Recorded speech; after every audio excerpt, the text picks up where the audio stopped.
ou la querelle des universaux.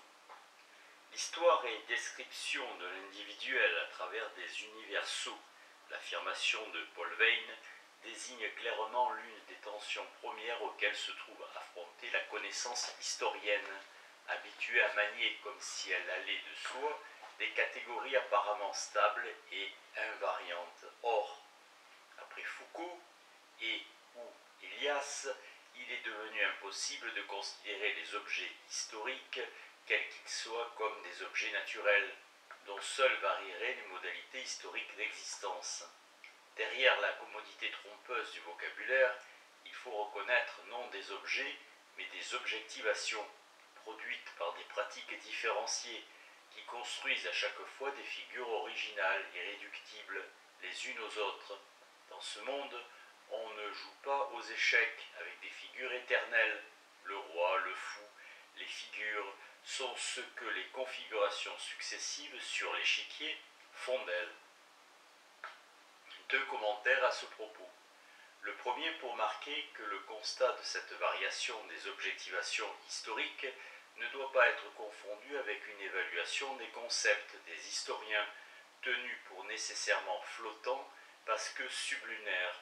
Reconnaître la mutabilité des configurations qui construisent de manière spécifique des domaines de pratique, des économies discursives, des formes sociales, n'est pas postuler nécessairement que les concepts maniés pour les désigner, à condition de n'être plus les concepts génériques ou universaux du répertoire historien classique, sont par essence faibles et flous.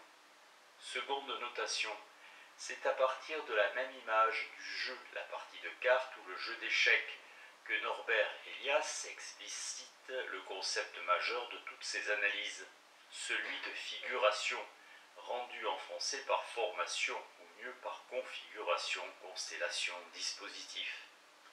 Là aussi, la cible visée est l'invariance supposée des objets historiques, l'universalité postulée de l'économie psychique, des catégories de pensée, de la structuration sociale.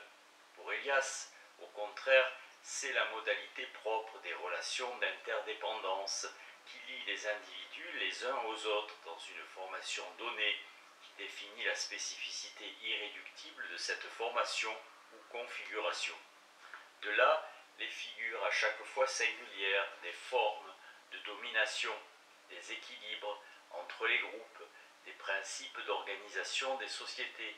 De là, la variabilité des catégories psychologiques et de la structure même de la personnalité, aucunement réductible à une économie psychique universelle de la nature humaine, mais façonnée différentiellement par le mode de dépendance réciproque qui caractérise chaque formation sociale.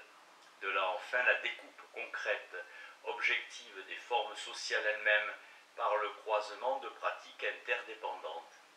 Ni le jeu ni les joueurs ne sont des abstractions. Il en va de même de la configuration de formes que forment les 4 joueurs autour de la table. Si le terme de concrète a un sens, on peut dire que la configuration que forment ces joueurs et les joueurs eux-mêmes sont également concrets. Ce qu'il faut entendre par configuration, c'est la figure globale toujours changeante que forment les joueurs. Elle inclut non seulement leur intellect, mais toute leur personne, les actions et les relations réciproques. Entre Elias et Foucault, les différences sont grandes, qui tiennent fondamentalement à l'opposition entre une pensée de la durée, où les formes sociales et psychologiques glissent de l'une à l'autre dans une continuité longue, ce qu'Elias désigne par le terme de figurational changes, et une pensée de la discontinuité qui pose comme essentielle les ruptures entre les différentes figures sociales ou discursives. Pourtant, tous deux appellent à une révolution dans l'histoire en obligeant la discipline à penser autrement ses objets ou ses concepts. Se déprendre aussi radicalement des automatismes hérités, des évidences non questionnées, ce n'est pas chose aisée, et les certitudes anciennes ne s'écaillent que difficilement.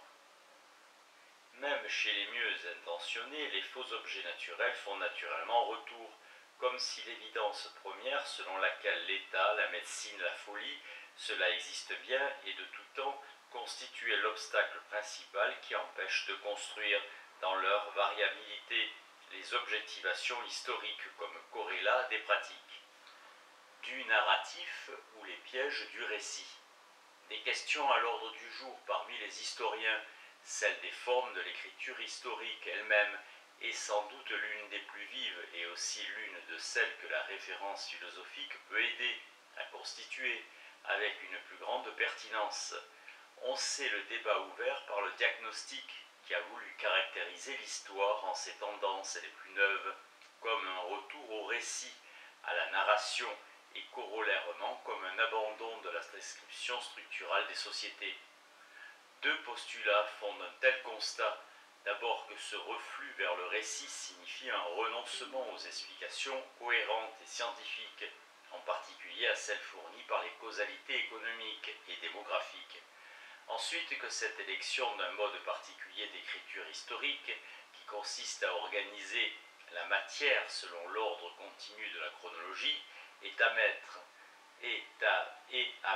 l'image au point de telle sorte que par la convergence des faits, le narré sera tout d'un tenant et d'une suite, quand même il y aura des intrigues secondaires, indique tout ensemble un déplacement des objets qui ne sont plus prioritairement les structures sociales, mais les sentiments, les valeurs, les comportements, des traitements, les procédures quantitatives cédant devant l'investigation des particularités et de la compréhension historique, le principe d'indétermination se substituant au modèle déterministe.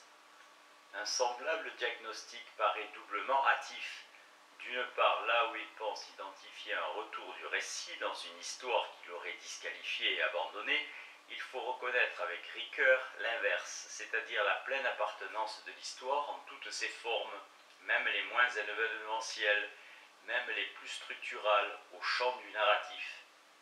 Toute écriture historique se construit en effet à partir des formules qui sont celles du récit ou de la mise en intrigue. Divers relais ou formes de transition existent qui renvoient à des structures de la connaissance historique au travail de configuration narrative et qui apparentent dans l'une et l'autre discours la conception, dans l'un et l'autre discours, la conception de la causalité, la caractérisation des sujets de l'action, la construction de la temporalité. De ce fait, l'histoire est toujours récit, même lorsqu'elle prétend évacuer le narratif, et son mode de compréhension demeure tributaire des procédures et opérations qui assurent la mise en intrigue des actions représentées. Mais, et c'est un second point, cette appartenance de l'histoire au narratif qui fonde l'identité structurale entre récit de fiction et récit d'histoire n'est pas exclusive d'intelligibilité. L'opposition est trop simple qui entend contraster les explications sans récit et les récits sans explication. La compréhension historique est construite en effet dans et par le récit lui-même, par ses agencements et ses compositions. Mais il est deux façons d'entendre une telle assertion. Elle peut signifier que la mise en intrigue est en elle-même compréhension, donc qu'il est autant de compréhension possible que d'intrigues construites, et que l'intelligibilité historique ne se mesure qu'à l'aune de la plausibilité offerte par le récit. Ce qu'on nomme explication n'est guère que la manière qu'a le récit de s'organiser. Une intrigue compréhensible, écrivait Veyne, posant à la fois que raconter est toujours donné à comprendre, mais que corollairement expliquer en histoire n'est que dévider une intrigue. Toutefois, la proposition qui lie narration et explication peut avoir un autre sens, si elle élabore les données mises en intrigue comme autant de traces ou d'indices autorisant la reconstruction, jamais sans incertitude, mais toujours soumise à contrôle des réalités qui les ont produits. La connaissance historique est ainsi inscrite dans un paradigme du savoir qui n'est pas celui des lois mathématisables, ni non plus celui des seuls récits vraisemblables. La mise en intrigue doit s'entendre comme une opération de connaissance qui pose comme centrale la possible intelligibilité du phénomène historique, en sa réalité effacée à partir du croisement de ses traces accessibles. Une fois levée la fausse antinomie entre connaissance historique et configuration narrative, reste le problème de la mise en œuvre par l'histoire de différents modes d'écriture narrative, de différents registres de récits. Celui de la Méditerranée, à l'évidence, n'est pas celui de Montaillou. Celui de la micro-histoire passe pas celui de l'histoire sociale. Celui d'une courbe de prix pas celui d'une histoire de vie. Il a pu être tentant de rendre compte de ces écarts, soit en les considérant comme des techniques d'observation tout à fait compatibles, comme le sont les maniements du microscope et du télescope, soit en les rapportant aux mutations mêmes qui ont affecté la construction des récits de fiction, en texte et en images au cours de ce siècle. Mais il y a sans doute plus dans le choix de tel ou tel mode de narration, et en particulier la traduction de représentations diverses, voire contradictoires du social, qui n'est plus pensé comme une totalité structurée en instances définitivement hiérarchisées, mais comme un écheveau de rapports complexes où chaque individu se trouve inscrit de multiples façons et qui sont tous culturellement construits. Il est donc clair que les choix faits entre les différentes écritures historiques possibles, et qui toutes certes relèvent du genre narratif, construisent des modes d'intelligibilité différents de réalités historiques pensées différemment. C'est sans doute à travers ces contrastes qui distinguent les mises en œuvre du matériau historique que se formule aujourd'hui dans les pratiques d'analyse elles-mêmes, et non dans l'énoncé didactique de théorie de l'histoire, les clivages majeurs qui séparent les historiens et qui ne recoupent que partiellement les oppositions héritées et institutionnalisées. History versus story, ou les règles du récit véridique. Récit parmi d'autres récits, l'histoire se singularise pourtant par le fait qu'elle entretient un rapport spécifique à la vérité, ou plutôt que ses constructions narratives entendent être la reconstitution d'un passé qui a été. Cette référence à une réalité située hors et avant le texte historique, et que celui-ci a pour fonction de restituer à sa manière, n'a été appliquée par aucune des formes de la connaissance historique. Mieux même, elle est ce qui constitue l'histoire dans sa différence maintenue avec la fable et la fiction. Or, c'est justement ce partage qui paraît moins sûr, et ce pour deux ensembles de raisons. D'une part, la réinscription de l'écriture historique dans le champ du narratif a pu conduire à pratiquement effacer la frontière qui la sépare du récit de fiction et la faire tenir pour un literary artifact, mettant en œuvre les mêmes procédés narratifs et les mêmes figures rhétoriques que les textes d'imagination. De là, un déplacement des critères d'identification des modes de discours classés selon les paradigmes de la mise en intrigue qui les articulent, et non plus selon le rapport qu'ils sont censés entretenir avec la réalité. De là un déplacement conjoint de la définition même de l'explication historique, entendue comme la procédure d'identification et de reconnaissance des modes et figures du discours, mise en œuvre par le récit, et non plus comme la raison rendue de l'événement passé. Même quand dans une telle perspective la visée référentielle de l'histoire n'est pas niée ou évacuée, sinon comment constituer l'histoire comme spécifique. L'accent est ailleurs sur les identités rhétoriques, fondamentales qui apparentent histoire et roman, représentation et fiction. D'autre part, et pour paraphraser Ricoeur, c'est le concept même de réalité appliqué au passé qui est difficile aujourd'hui de problématiser. Les apories ou naïvetés historiennes en la matière tiennent sans doute à la confusion perpétuée entre une discussion méthodologique aussi vieille que l'histoire sur la valeur et la signification des traces qui autorisent une connaissance médiate, indirecte des phénomènes qui les ont produites et une interrogation épistémologique généralement évitée par les historiens, peut-être parce qu'elle paralyserait leur pratique sur le statut même de la correspondance proclamée, revendiquée entre leur discours, leur récit et la réalité qu'ils prétendent rendre compréhensible. Sans élaborer une telle question, peut-être peut-on en marquer l'enjeu qui est la définition même de cette réalité, à reconstruire un problème qui est au cœur des débats vifs menés en Allemagne entre les tenants et l'Allgeistgeschichte, d'une histoire de l'existentiel quotidien, et les défenseurs d'une histoire sociale conceptualisée, ou de ceux engagés en Italie autour de la microstoria, définie comme science du vécu. La question de la preuve demeure plus que jamais au centre de la recherche historique. Mais qu'est-ce que prouver en histoire? La question a longtemps suggéré une réponse de type philologique liant la vérité de l'écriture historique au correct exercice de la critique documentaire ou au juste maniement des techniques d'analyse des matériaux historiques. De cet exercice ou de ce maniement, des contrôles sont possibles, vérifiant ou disqualifiant sur une base toute technique les énoncés historiques qu'ils produisent. Ainsi, arrimée à ces procédures les plus objectives, l'histoire peut à la fois être différenciée de la fable ou de la fiction et être validée comme reconstitution objective du passé, connue sur trace de la réalité retrouvée à partir de ces vestiges. Une telle reconstitution peut être considérée comme vraie si elle peut être reproduite par n'importe quelle autre personne sachant pratiquer les techniques nécessaires pour la circonstance. Même si les modalités des mises en intrigue peuvent varier, même si l'écriture historienne relève de l'artefact littéraire, donc de la création singulière, le socle même de la connaissance historique est considéré comme échappant à ces variations ou à ces singularités puisque sa vérité est garantie par des opérations contrôlables, vérifiables, renouvelables.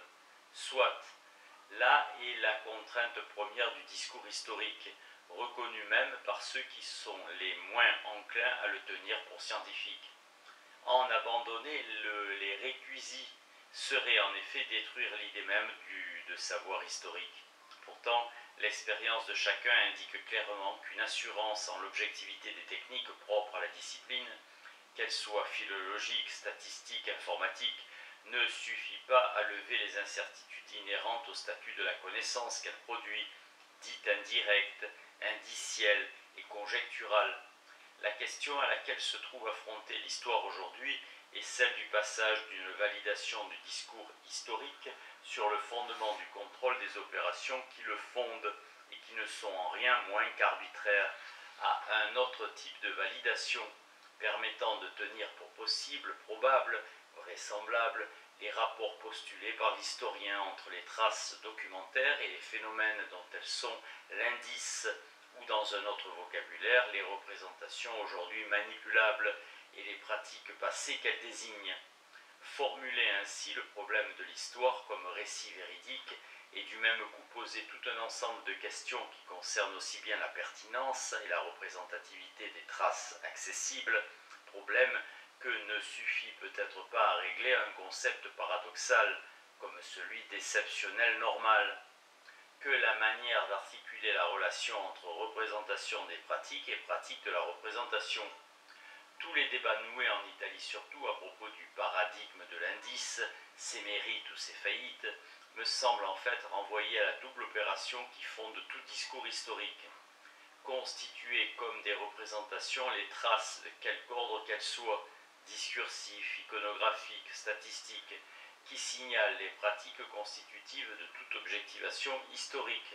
Établir hypothétiquement un rapport entre les récits de représentation construites et travaillées comme telles et les pratiques qui en sont le référent externe. D'où tout un ensemble de conséquences. Les premières concernent le traitement des discours qui constituent non pas l'unique, mais le plus massif des matériaux de l'histoire. Aucun ne peut être manié sans être soumis au double questionnaire critique et généalogique proposé par Foucault, visant à repérer ses conditions de possibilité et de production, ses principes de régularité, ses contraintes et appropriation. La tâche est d'inscrire au centre de la critique documentaire, qui constitue la plus durable et la moins contestée des caractéristiques de l'histoire, le questionnaire et les exigences du projet d'analyse des discours tel qu'il a été formulé en articulation avec le travail effectif des historiens et dont l'objet est finalement les contraintes et les modes qui règlent les pratiques discursives de la représentation. D'autre part, penser le travail historique comme un travail sur la relation entre des représentations et des pratiques, en élargissant le même questionnaire à tous les types de représentations maniables par l'historien, et poser en principe qu'il n'est des unes aux autres que des relations conjecturales. Vouloir opposer les certitudes de la science philologique restituant le vrai ou le réel à partir d'une correcte critique documentaire et les incertitudes des reconstructions hypothétiques ou arbitraires du travail sur indice est tout à fait illusoire. La question pertinente en effet est celle des critères permettant de tenir pour possible le rapport institué par l'écriture historique entre la trace représentante et la pratique représentée, pour parodier le vocabulaire de Port-Royal. Cette relation peut être considérée comme acceptable, dit Carlo Ginzburg, si elle est plausible, cohérente et explicative. Que chacun de ces termes ne soit pas aisément fondé ou défini, nul n'en doutera, surtout pour ce qui est de la notion même d'explication.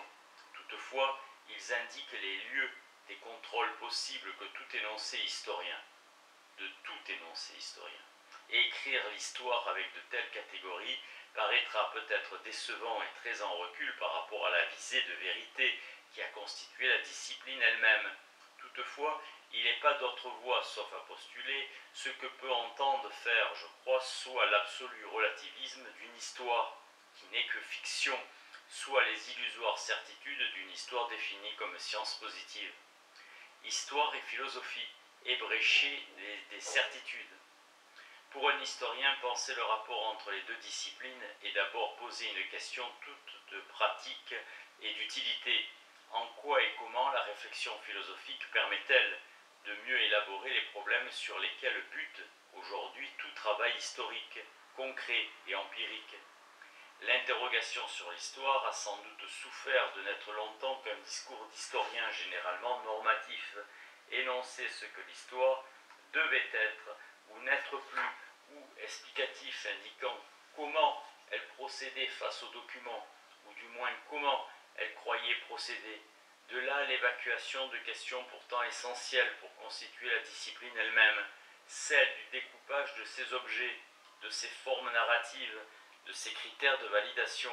Conceptualiser de tels problèmes suppose un nécessaire et profitable compagnonnage avec la philosophie, en cela même que celle-ci oblige à inscrire les débats méthodologiques concernant la légalité ou la pertinence des techniques historiques dans un questionnement épistémologique sur le rapport existant entre le discours produit par de telles opérations et le référent dont il prétend établir la connaissance.